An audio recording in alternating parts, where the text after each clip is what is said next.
Tension has reached a boiling point in Bishalgarh following a daring armed attack on residence of a senior BJP district member and contractor Anup Kumar Saha. The severity of the incident prompted the Superintendent of Police of Sipaijala district to personally visit the crime scene in Netaji Nagar to oversee the ongoing investigation.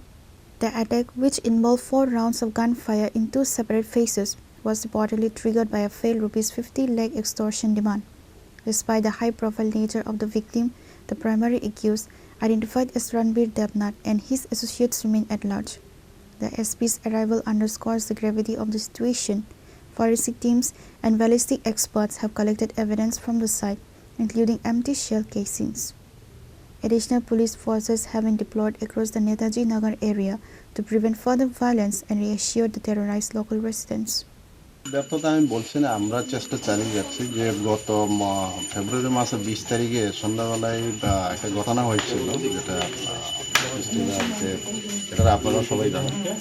ওই দিন আমরা সারা রাত্র আমরা red করে আমরা দুজনকে arrest করেছি। তখন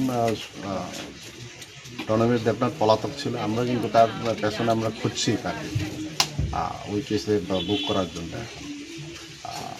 পুলিশ কাজ করে যাচ্ছে এখন।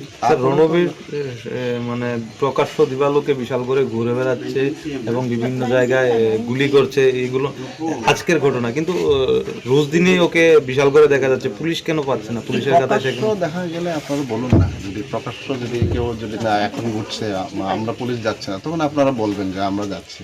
কিন্তু প্রকাশ্যে যে ঘুরছে তো আমাদেরকে ডাইরেক্টলি কেউ তো বলছে না। এবং সে ঘটনার পরে বলছে সোশ্যাল মিডিয়াতে ভিডিও বানিয়ে বানিয়ে বিভিন্ন হুমকি ধমকি ভিডিও বানিয়ে আপলোড করছে। এখন এইটা এখন কোনো অজ্ঞাত জায়গা থেকে এরকম ভিডিও বানাতে করতেই পারে। এখন এটার জন্য আমরা এখন খুঁজছি। এটা এখন মাননীয় আদালতের ব্যাপারে। আমরা তো যে বেসড অন আমরা যে এভিডেন্সটা আমরা কালেক্ট করে আমরা পাঠাই সাক্ষী সাবুত দিয়ে, এখন এটা মাননীয় আদালতের সিদ্ধান্ত নেয় এখন কে কোন সময় বেল দেবে। এখন এটা সম্পূর্ণ মাননীয় আদালতের উপর নির্ভর। সার্বিক আইন শৃঙ্খলা পরিস্থিতি কিরকম আছে কি বলবেন?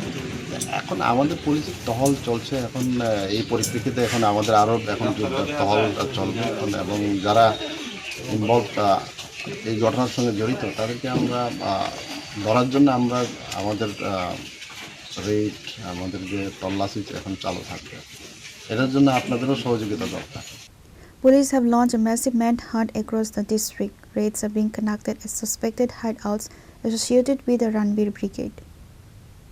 Reporter Jivan from Bishalgarh, Chini Khorang.